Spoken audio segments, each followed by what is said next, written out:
Hey everybody, it's time for the Red Zone Thursday, 9 o'clock Eastern Standard Time. But you know what?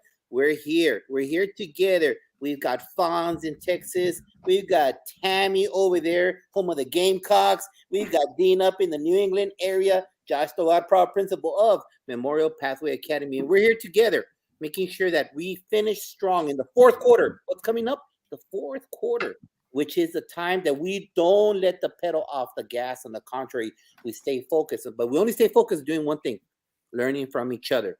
So it doesn't matter where you're at. If we go up to the top, Maine, if we go down to the bottom to Florida, we go up to Alaska or to Hawaii, we're all in this together. So let's hear from you. Let us know where you're coming from. Please check in, and we need some feedback. Hey, people from Iowa, we haven't heard from you. Hey, South Dakota, we haven't heard from you either. We need you on the red zone. We need your tools, and we need to take those tools and make them fit our strategy, make them fit our students. So let's hear from each other because we can only get stronger together. Take it away, Dean. Hey, listen, Josh, great job as always. And it's so good to have you guys with us tonight. Thursday night is all about getting better. And we want to really reach out and expand our leadership roundtable. No matter who wants to come on. We want to hear from you. We want to hear about your school. We want to hear about strategies and techniques that you find that really work for you guys. Because, Josh, just like you said, we do get better together all the time. And it doesn't matter what state that you're in. My name is Dean Packard. I'm the principal at Charlton Middle School in Charlton, Massachusetts, co-founder of Unlock the Middle. Chris Starcheski is on special assignment again tonight. I say special assignment. He's with his family doing the things he always does. So great guy, as you know, and we're going to miss him probably tonight, but he'll be back again with us on Sunday. Fonz and Tammy, welcome to the show. Why don't we go back with the Fonz first, and we're going to finish it off with Tammy in a second. Fonz, a little bit about yourself again. You've been here before. Hey, everybody. How's it going? Hopefully everybody's doing great. It's a pleasure to be here. My name is Fonz. You may know me as the host of the My EdTech Life podcast. So I'm just really excited to be here. I'm an instructional technologist in South Texas, always looking to innovate, stay ahead of the game, and to equip our teachers and students with the best learning instruments that are out there to help enhance their learning experience. So it's a pleasure to be here. And like Josh said, I'm excited to learn from each and every single one of you tonight. So give us some feedback, guys. Great stuff right there, Fonz. Tammy, you're up. Yes, like Fonz, I am ecstatic to be here. And my partner, Sheikah Houston, and I are firm believers in the power of collaboration. So I am super stoked to be on your platform to learn from you guys and hopefully share some insights that might be helpful to somebody. I am a principal in South Carolina at an elementary school, pre-K through 5, and love what I do, love being a part of what is happening in the lives of young people right now. And I was very excited when Josh gave the football analogy. I am a sister of 3 brothers, so football is what I do. The only mistake Josh made was, and I am at Calling you out, Josh. University of South Carolina, but South Carolina is home of the Clemson Tigers. Oh, I'm sorry. I knew it's either one of those two. I'm sorry. Calling Josh Tovar out. That's never happened before. Chica is a gamecock. I know that. All right. So Tammy, I did the worst thing that all coaches tell you to do. Don't do. I assumed. I am teasing, Josh. I'm getting my PhD from the University of South Carolina, so I'm not one of those that hates the Gamecocks. I love them until they play Clemson. I love it. That's good stuff right there. So, Tammy, why don't we start with you? Let's talk about your school a little bit. You've got the littles, I got the middles. Josh has got a little bit of the middles, and Fonz has them all. So it doesn't really matter. He's got the global. So what's going on in your school right now? Where are you at? You crossed the halfway point, heading to third quarter. We have 180 days. I don't know what you guys have in your state, but we're doing the same thing. What's going on? Yeah, we're just like you, 180 days, and we have entered into our fourth quarter. So I think tomorrow actually is the 135th day. So, we are pretty much on a downhill slope from the perspective of being there and being able to have access to the children. Lots of great things happening, though. We have had another very tumultuous year. It's been very difficult to um, see how the pandemic has impacted my children, especially those who are at kindergarten, first and second grades, because until this year, and this hasn't been a year of um, modified schedules or alternating days where the kids had to come. So this, for some of my children, is their very first year in school for the entire 180 days. Still lots of things happening because I know that um, across the country, things are going back to some semblance of normalcy in a lot of different places. But we still are having some impact from COVID, and many of our children are still struggling with family members who are ill. Some of them are still getting it.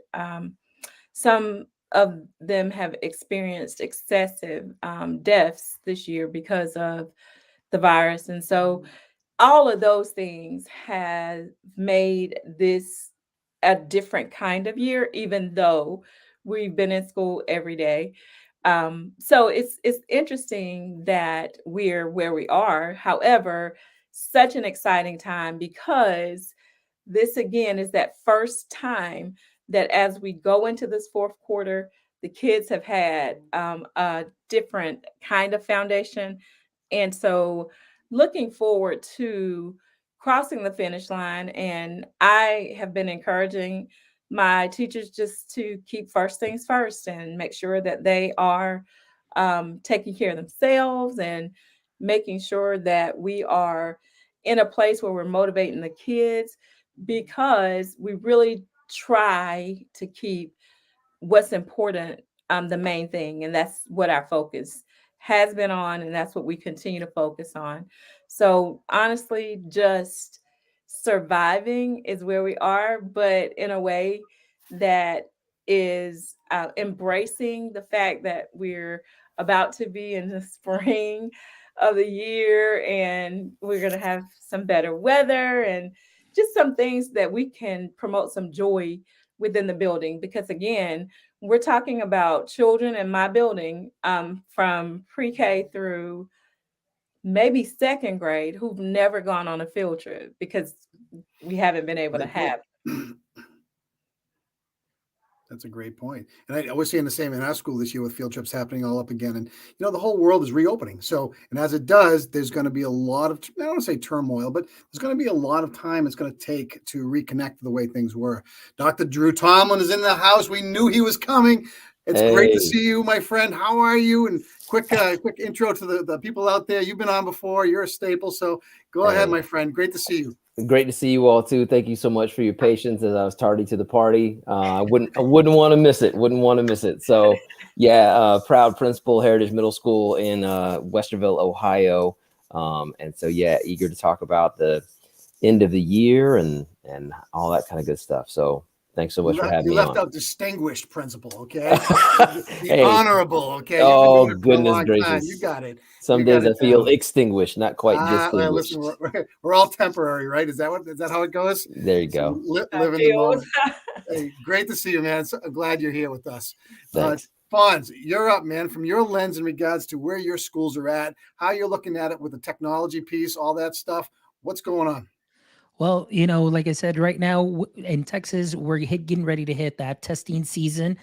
Pretty much after January on, it's all about the STAR test and getting our students equipped. So along with everything that's happened and then the shift, going from classroom to virtual and then from virtual to classroom and then just kind of getting used to all those components again all over, it's definitely been something difficult for a lot of teachers, definitely for a lot of our students as well, and for everybody working in education. But right now, at least with some semblance of normalcy, quote unquote, we're definitely coming back and we're definitely working with our students, connecting with our students, and our teachers are, getting back into the flow and into the routine. Now, has it been something that has been very easy? Not quite, as, things come up as, there's a HB 4545 bill where students have to get certain hours of tutoring and, so there's tutoring on top of other tutoring and extra tutoring and all of that, stuff. And then just getting ready for this exam that really has put a lot of pressure on our students. It's put a lot of pressure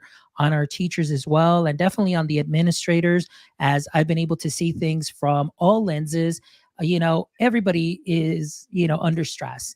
However, we definitely need to make sure that, like Josh always says, and I use this all the time, it's all about those connections first before the content, building that rapport, finding out where our students are at. What is it that we can do as teachers, as, an administration, to reach out to them and reach out to parents and just bring them back closer to us, be a tight community, and keep working. As far as the technology standpoint, here is the time of the year where I kind of step back a little bit, because I don't want to overwhelm teachers with too many technology instruments that are out there.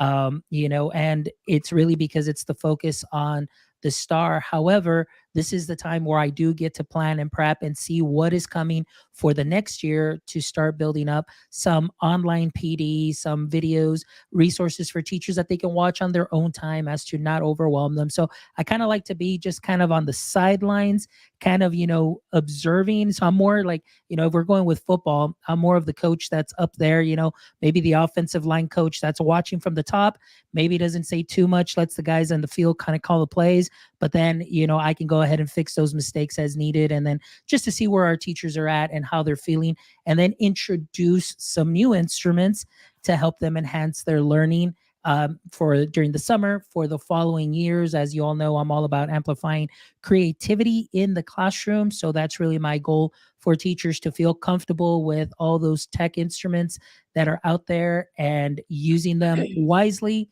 to help their workflow, but also to help the students just continue to grasp the content, but really learn it and be creators, and take, that ownership of their learning as well. Fonz, I love the passion. I absolutely love how you articulate out.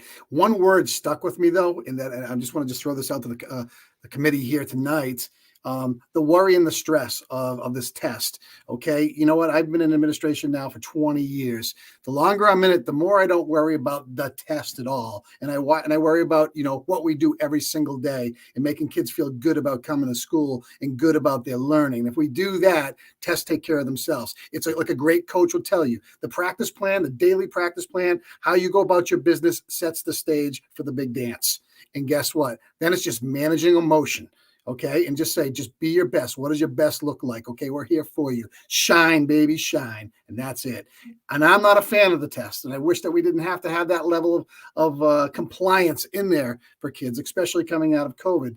But I get there's a need to ensure that they're being educated at the highest level possible. So there's a balance and there's a dance with all of it. So that being said, how are you combating that in your schools before we even go any further? Let's go down to Drew, because you got to be getting close to that testing time as well. Okay. Oh, yes, indeed. Oh, yes, Okay. indeed. Yeah. What Our do you testing. do?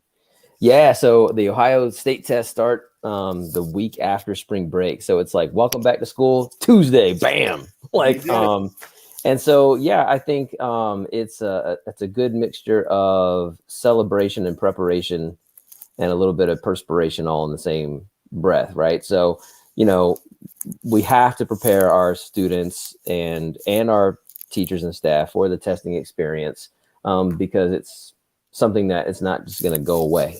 I too feel like, in lots of ways, the measuring stick of the state test during these COVID times seems a little bit, I don't even know if I have the right word for it, but just not a correct thing to do right now. However, it's something that we have to prepare them for. So I think that preparation is something we have to do. But then in the midst of doing that, also celebrate all the work that's being done. We can't just all of a sudden tip the scales to testing land and lose the celebration at the same time. I try to pull the anxiety out of kids, because that's where the worry lies. And most teachers, if they don't use the word about the testing and they just talk about, just good practice, good healthy habits, what learning's all about, you know what? It becomes second nature for kids, because they've had it for so long. And you're right, it's not going to go away. So we need to find ways to just take the air out and just allow kids to be kids. Tammy, at your building, what does that look like? Yeah, we're testing the first week in May, is when our test begins. And I think it runs for those first 2 weeks in May. They pushed us out to the last 20 days of school to give kids more time to get instruction. But I agree with you, gentlemen. I think that the testing is really an unnecessary component of um, finding out what our kids need and where they need to go and what we can do to get them there. I think that there are other metrics that we could use. So I'm not a fan of testing COVID or otherwise. However, because it's the reality that we know that we have to prepare kids and staff for what is to come. And at our school, I do try to emphasize to them that they should always focus on what's really important. And as you said, Dean, if we focus on what's really important, which are the students, then we're always going to be closer to meeting that standard that has been set for the state for what proficiency looks like. Now, when you're in I'm in a very rural school, and when you're in a school that is rural and has a lot of poverty, you have some other factors that you're combating. So when we approach going into testing, I try to convince the teachers to really, really concentrate on making sure that they've shown up every day, giving the kids everything that they have. Because when you've done that, you've prepared them to be their best, to give their best. And that's all that we can ask. So at our school, we really do celebrate the growth that the children make. And they do truly make astronomical growth at our school. That's fantastic. Josh. Right now what we're doing is we're preparing the kids due to the nature of the campus that I work at. It's a little bit different than what Drew and Tammy has. The goal ultimately is to ensure that Josh, that just came from El Salvador, is prepared to go to Drew's school, is prepared to go to Tammy. And so every day it's very high intensive practices that that child that might be illiterate in their first language, because a lot of the kids from El Salvador, Honduras, don't come with going to school in their native country. Kids from Vietnam also, the majority do have an education, but some of them don't. So how do I do and make a connection in Farsi, in Urdu, in Pashto, in Spanish, different dialects of Spanish, to prepare them for the comprehensive school? So that's an ongoing thing, and some of our Jaguars have to take the actual STAR. We call it STAR in EOC in Texas, middle school STAR, EOC high school. And let me tell you, as long as you connect with those kids, you know, and you make those connections, they will live up to the bar, whatever bar that we set for them. They will. I lived it at the former school that I was at, where I keep on saying I had 500 kids come in from another country daily. They came in from another country, from Mexico to Socorro High School, and they passed the test. Every year we had growth.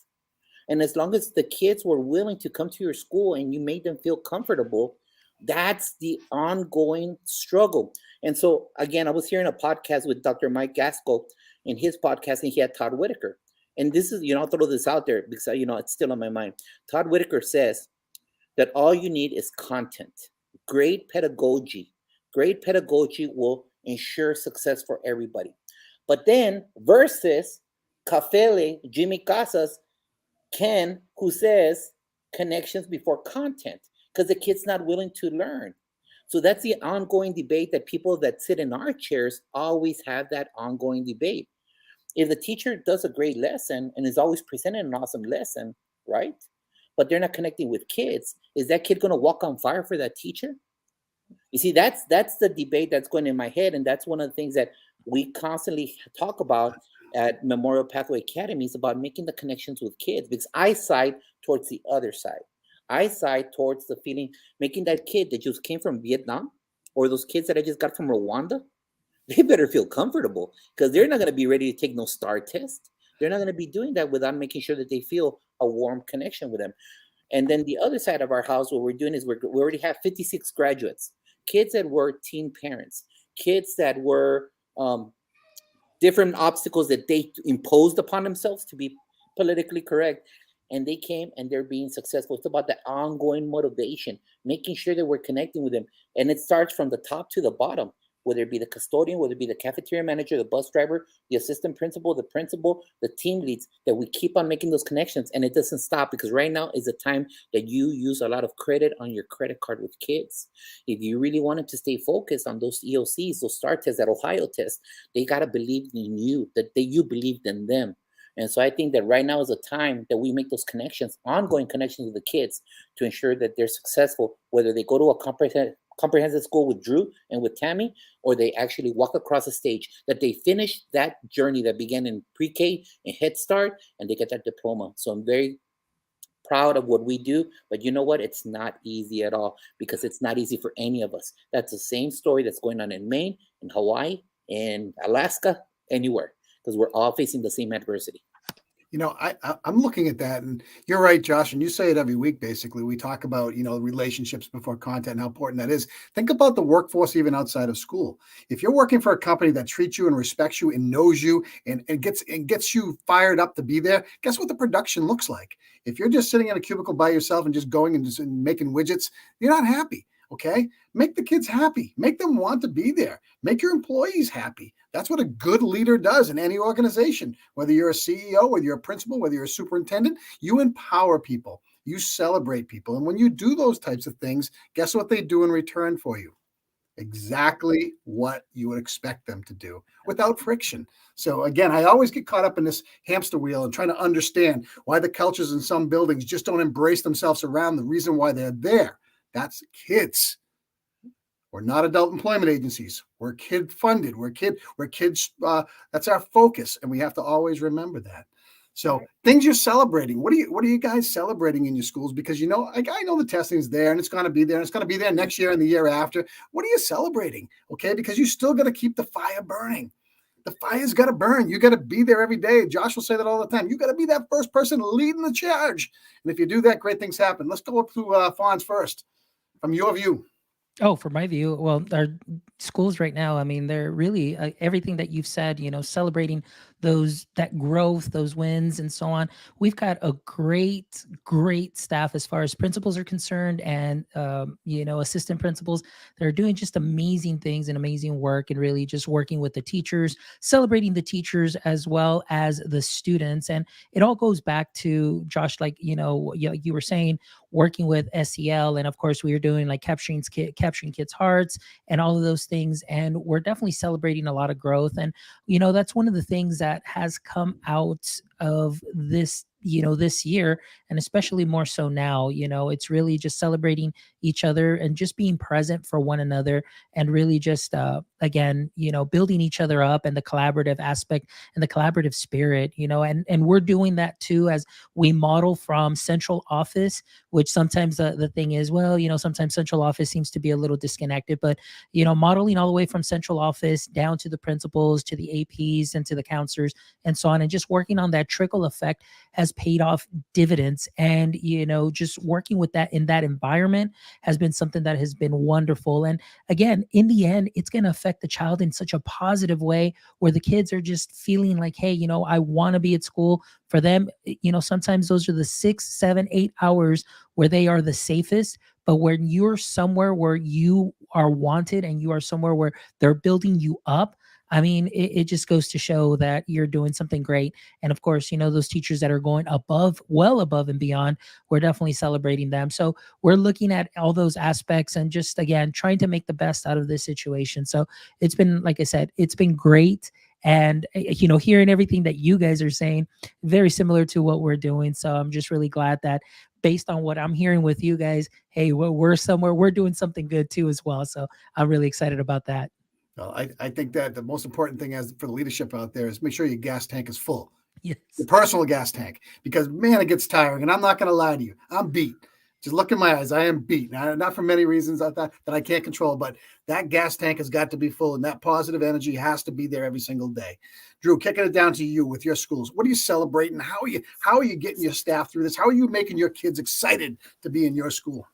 Yeah, I mean, we've continued. I mean, it's been a challenging year, Dean. I'm not Yeah. for everybody. I mean, goodness gracious, teachers, staff, students, families, like we're all feeling it, and it's amplifying both the best in us as well as some of our maybe less desirable tendencies. So, we're celebrating those small stories. We're celebrating those small moments. You know, like when they come up. You know, like talking to a teacher today who's been struggling with a student who really this student struggles in lots of different areas of our building. And then today he said, you know what? I had a victory with this kid. It was, you know, it was small, but man, he stayed in my class, didn't get removed from the class.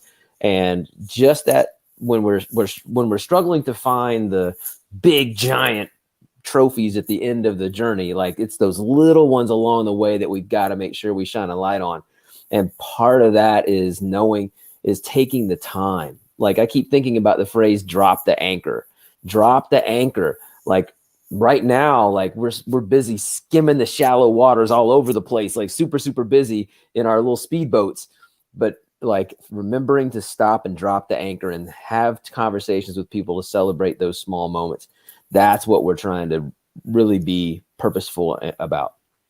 And tell them to remember the family is first. If you can lead with family first, guess where that takes you as a school and as a leader. It gives you credibility, and it also gives you that honor you need to lead the ship like that. So really, really good stuff. Tammy, your building, what are you celebrating? Yes, I love what you said too, Dean.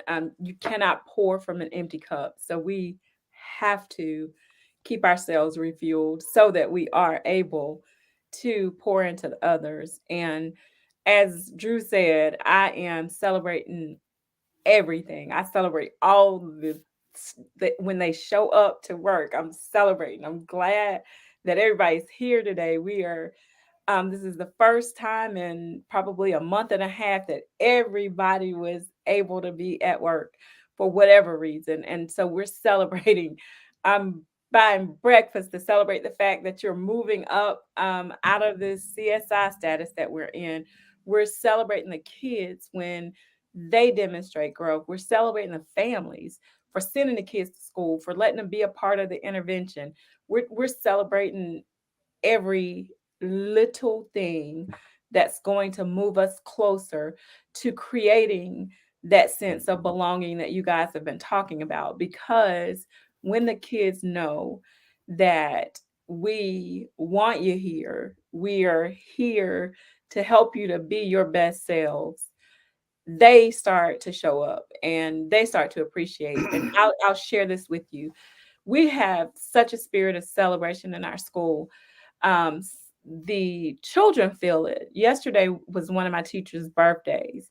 I just happened to have been in the right place at the right time to see that kids brought in cupcakes and gifts, and parents had sent in cakes, and just that whole feeling of appreciation had her very, very emotional. And I think that helped to give her that little extra that you get when somebody cares about you and thinks enough of you to be willing to make that sacrifice to get up early to drive your child to school with 36 cupcakes. And it was just a beautiful thing. So I am so inspired, and as Fawn said, it's kind of refreshing too to hear that it's similar situations everywhere, so you're not alone in the fight. And so it's a wonderful experience to be a part of a conversation where we can all draw from one another. And I'm learning so much and cannot wait to hear some other things, because I've made notes of you guys, and see I'm making notes over here to follow up on a couple of things, because I think that's how we get better, and that's how I keep myself full. Well, you got to bring that positive energy, and you got to connect with positive energy and find people who fuel your positive energy as leaderships, and that's what you have to do no matter what happens. Josh, up to you. Well, it's crucial that we always take advantage and accentuate the positive, whatever it might be. Establish those patterns of behavior, celebrations. That way, you always maintain the cycle of success. Success breeds success. So, I like to know what's happening in Tammy's school. You need to share, lady. You gotta tell us what's going on, because you know what, that's what we're made from. I want to know what Drew's doing over there. We gotta make sure, and the only way we do that is making sure that we're all connected via social media, and we learn and we beg, borrow, and steal ideas. That's the only way we're gonna get through this nonsense. And guys, what's the reality? This nonsense is gonna continue at least for 2 more years. This ain't gone at the end of the school year. They're already talking about another variant. So, what are we doing to ensure that this brand new chapter in education, we learn from each other? Because this is what it is. We ain't going back to the old stuff. Nope. No, we ain't going back. So, as administrators in this new chapter of education, we need to learn from each other. And the only way to connect with Ohio, with South Carolina, with the Valley in Texas, with the New England region is via one little blue bird or via Facebook. But you know, the blue bird is for all of us through education. And we need to be posting. And when I say this, don't feel that you're posting to show off. Don't feel that you're posting to glamorize yourself. No, you're doing to educate other people. You're a teacher on Twitter. You're an educator, because you might be doing something that works well at another school in Maine, and they're going to learn from you. And those kids are going to be successful because of what you bring to the table. So when I say it in a tongue-in-cheek way, but I really mean it, if you're not on social media, you're still renting your movies at Blockbuster, and you're still buying your pants at Montgomery Wards, because we're already, you know how people say 21st century? We've been in the 21st century. Stop saying in the 21st century. You're so annoying. It's the second decade in. So stop saying in the 21st century. No, stop it. We've already been there. And this is like an old school. Twitter is beta. There's more things out there. The Voxer groups and those Twitter chats. I mean, those are all brand new things. To me, they're, oh my God. So don't feel overwhelmed. Just feel that you need to share. And you're not sharing to show off. You're sharing to provide an idea for another educator that might not know. They're great at academics. They're great at the master schedule, but they'll tell you this, but I'm horrible at the nice stuff. I stink at it. I suck at being nice. But I could tell you how to present pedagogy, and I know about how to break down this stem and this teak. Yeah, dude, but that's not how you connect with people. And sitting in your chair, you might be a nerd at pedagogy, you might be a nerd at academics, but we're in the people business. So that person needs to learn from you, Tammy, from you, Drew, from you, Fonz, from you, Dean. And how do we do that? Let's connect with a bluebird. That's the only way to connect from each other. People will always say something, and you know what? And I'll finish off with this. It doesn't matter how much nice stuff that you do. Trust me, there's stuff at every campus that I've been at. Hurt people, hurt people. There is no donut, there is no sandwich, there is no lollipop that will make them happy, because they're hurt. Hurt people, hurt people.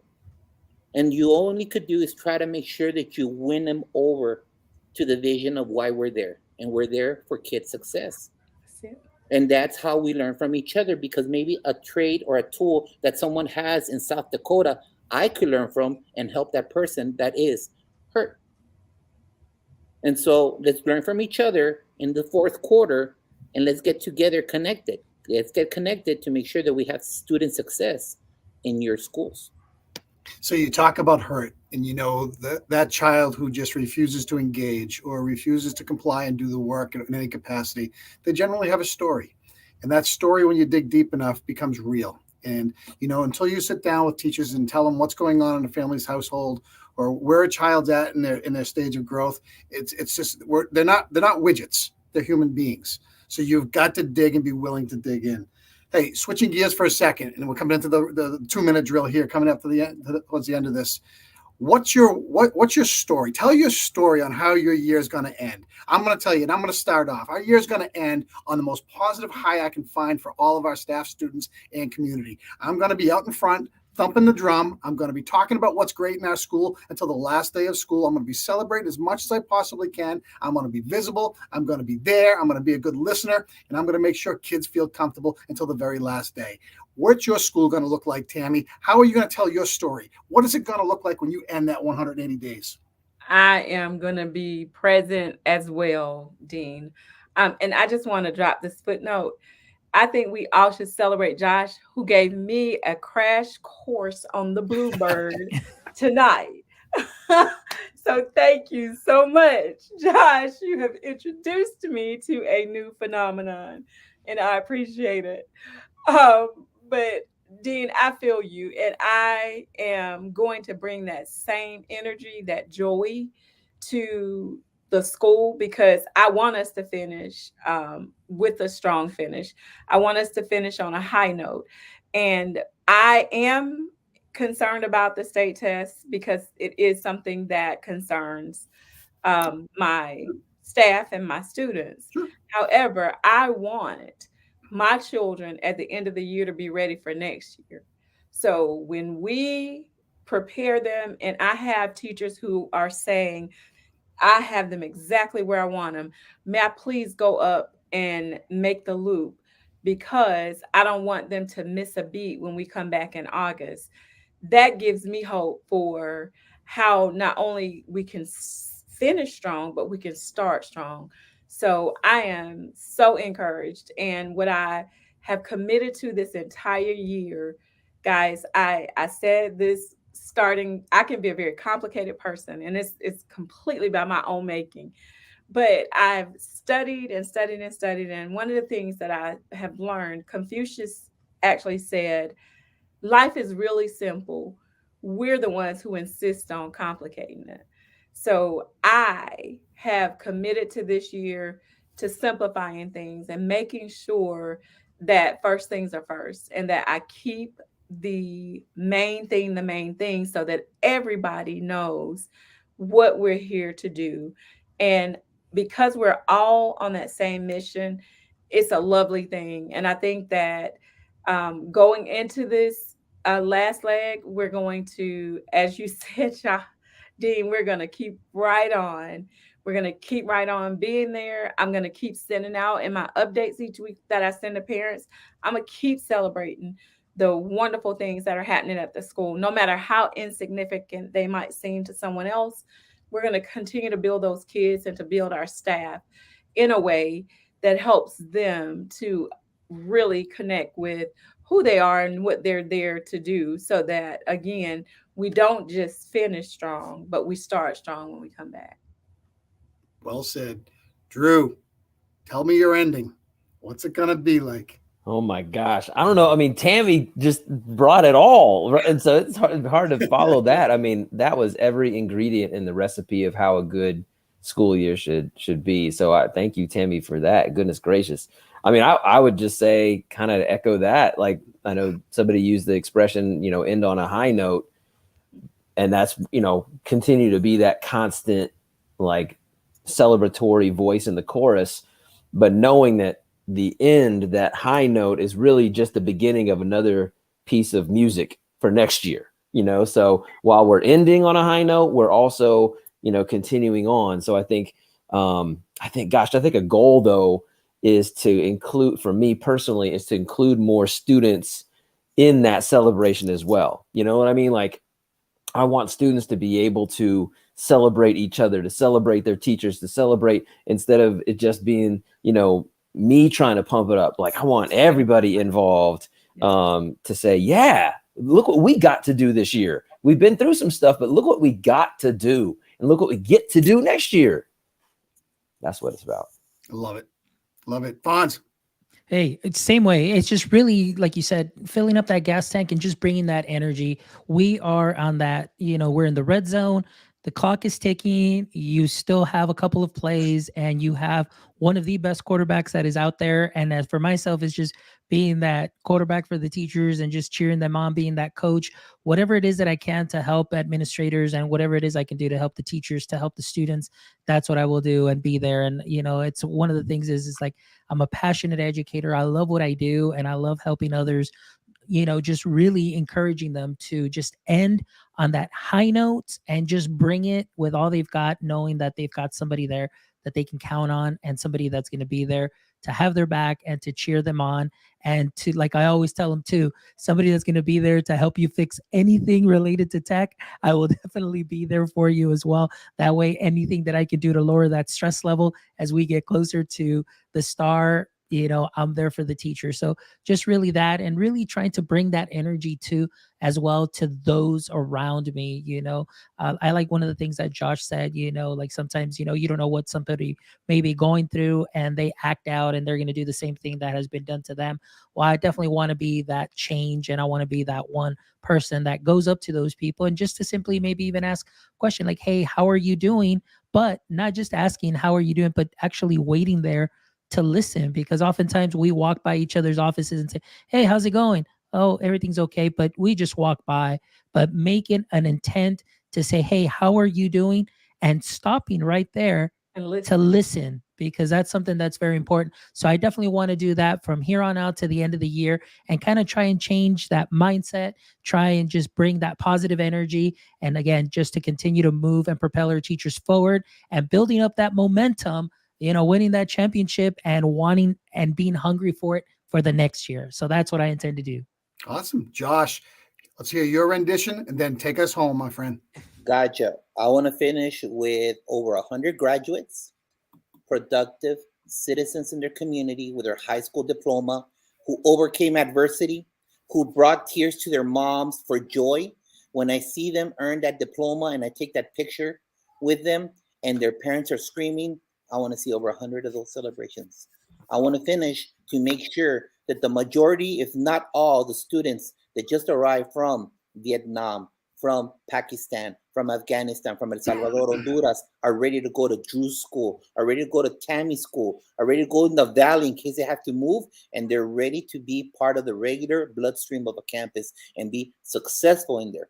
That's what I'm looking forward to. And I'm looking forward to embrace our team members at Memorial Pathway Academy for being overachievers, being short 4 teachers all year long, 4 teachers, to where I was teaching U.S. history for 3 months. We were taking care of each other's back, loving each other, caring about each other, because you know what? They're in there for the right reason. They're in it for kids, and not a lot of faculty staff can come together, because when you're that little, you know what? Being absent one teacher hurts a lot. Being absent 4 teachers is massive, and they've been able to overcome, and is to be there and celebrate their successes as educators, because they're the best part of that whole campus, is bringing the love, the life, and the blood of success for our students. That's why I love being there. That's why I love being an educator, and I'm in the best profession, the profession that creates all the other professions. Yes. Teaching. Dean, that's my story. And don't ever give up. Jimmy Valvano said it. Don't you ever give up on anyone who's on your path or in your path anywhere. Make sure you stay the course. Josh, take us home, man. You're on fire tonight. Un fuego. Let's go. Danielson, everybody, thank you to Fonz in the Valley, Drew, Ohio, Tammy, South Carolina, Clemson Tigers all the way. He fixed it. Orange, He fixed it. Orange all the way. Thank you for joining us. We need to hear your success stories. We need to hear everything about you. We're only stronger together. And don't forget to join us this Sunday at Unlock the Middle at 7 o'clock Eastern Time with Principal Gasco talking about his book. Join us. Thank you very much for joining tonight. And Dean, you know Be what? well. Have a great week. Continue to be a champion for kids. Touchdown. Stay on, everybody.